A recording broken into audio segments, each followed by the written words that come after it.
Hotep à tous, bien-aimés frères et sœurs, les amis, ne cédez pas à la panique.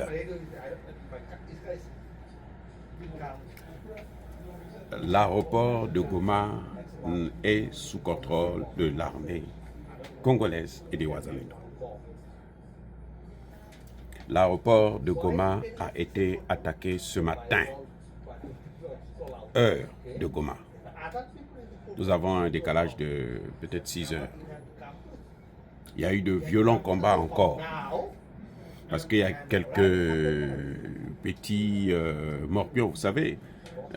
Ces gens-là, c'est comme... c'est des puces pour les... Ils ne vous lâchent pas facilement. Ils ont encore attaqué l'aéroport de Goma ce matin. Mais ils n'ont jamais pris l'aéroport de Goma.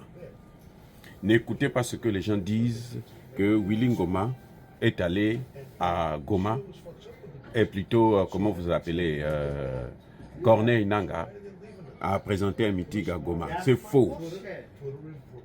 N'écoutez pas ces bêtises. Je ne sais pas pourquoi les gens, parce qu'ils détestent tellement Tshisekedi que, ils font tout pour que, même si le Congo tombe, ce n'est pas un problème. Il y a beaucoup qui ont une certaine idée, vous savez, les opposants congolais. Pour eux, la prise de Goma va signifier la chute de Tshisekedi. C'est-à-dire que c'est incroyable. Goma se trouve à plus de 2000 km de Kinshasa. Oui, donc on ne peut pas penser que parce que Goma va tomber, puisqu'on n'aime pas Tshisekedi, alors Tshisekedi va tomber, ou on va le faire tomber avec les petits généraux corrompus de Kagame et de Kabila. Et Kagame d'ailleurs, puisque au temps de Kabila, c'est Kagame qui nommait les hauts gradés de l'armée congolaise.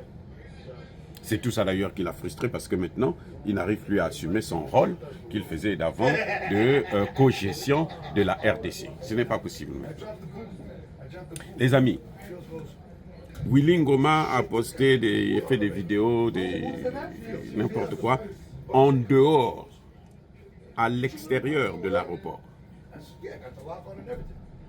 Donc tout ce que vous voyez là, c'est de la propagande, la pure propagande.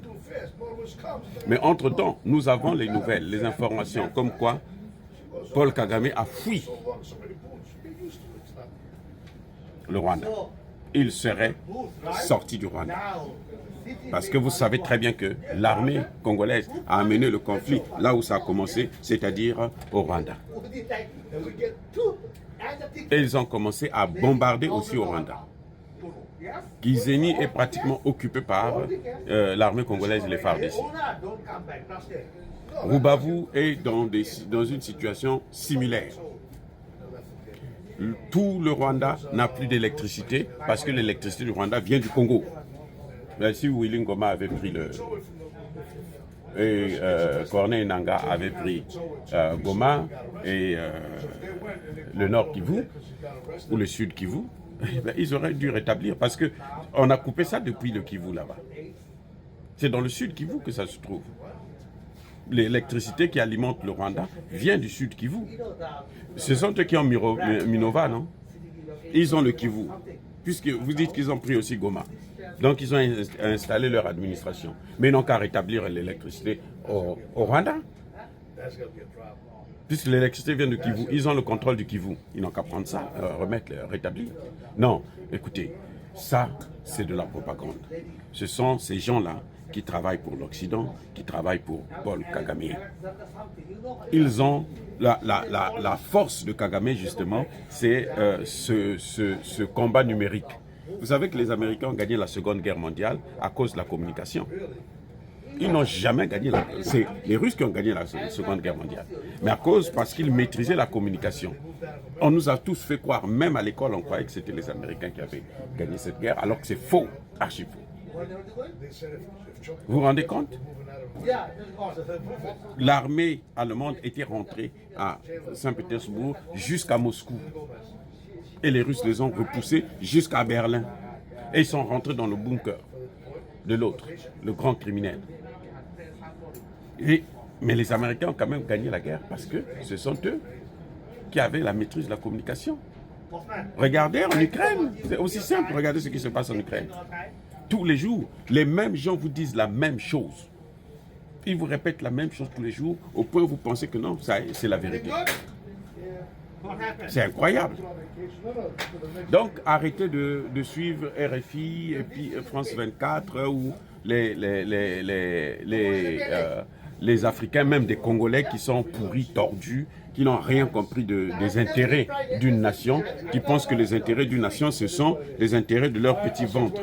Parce qu'eux, ils mangent, ils ont des maisons que les Occidentaux leur donnent, ils sont soutenus, et puis voilà. Parce qu'eux, ils soutiennent Katumbi ou Kabila, et donc on fait passer les messages pour chercher à affaiblir Tshisekedi. Mais attendez, regardez bien ce qui s'est passé. Ah, ils n'ont qu'à vous dire aussi que pourquoi ils ne sont pas partis protéger les ambassades des États-Unis, de France, d'Angleterre, du Rwanda, de l'Ouganda. L'ambassade, surtout l'ambassade du Rwanda et de l'Ouganda. Ils ont mis le feu là-bas. Dans les autres, là, c'était un peu plus différent, c'était un peu différent, mais au Rwanda, Ouganda, leurs ambassades en RDC n'ont plus de place. Les amis. Non, je crois que il faut qu'on arrête avec ça. Il faut qu'on arrête avec ça, qu'on soit un peu plus sérieux. Hein? En tant qu'Africains, nous n'avons pas besoin de ce genre de situation. Nous avons besoin de se donner la main, d'être solidaires entre nous et de soutenir. Aujourd'hui, qu'on le veuille ou non, c'est Tshisekedi qui est là. Et c'est lui qu'on doit soutenir. Vous avez des grands panafricanistes qui vous disent que non, Tshisekedi ceci. Non, le moment n'est pas venu pour critiquer Tshisekedi.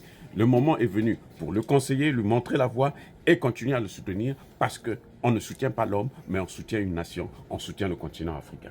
Soyez bénis, abondamment bénis par le Dieu des Kémites et par nos ancêtres angélisés.